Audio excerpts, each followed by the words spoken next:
sevə bilmirəm. Nə olub mənə, dəyişmişəm bu qədər.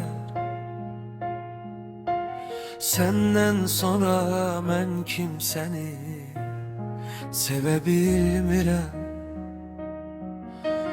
Göz yaşı tökmüşəm arxanca nə qədər, o qədər ağlamışam, gülə bilmirəm.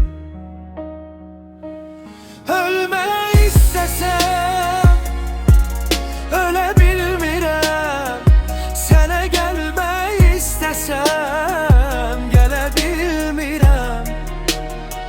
Səni görmək istəsəm görə bilmirəm.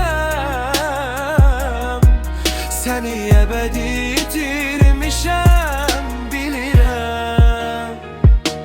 Sənə bağlı dəli divanədir bu ürək, qəlbim sənə bağlıdır ona tək. Sən gərək, səni seçdim, çox sevdim, tək səni bilərək. Səndən özgəsini sevgilim sevə bilmirəm. Sənə bağlı dəli divanədir bu ürək, qəlbim sənə bağlıdır ona tək. Sən gərək, səni seçdim, çox sevdim, tək səni bilərək. Səndən özgəsini sevgilim sevə bilmirəm.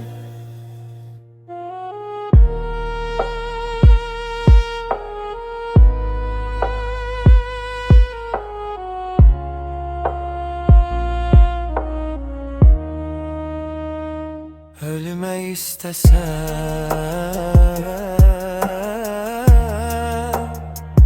gələ bilmirəm.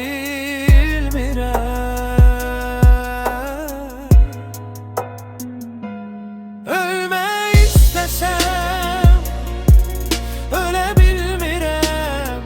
Sənə gəlmək istəsəm gələ bilmirəm. Səni görmək istəsəm görə bilmirəm. Səni əbədi itirmişəm, bilirəm.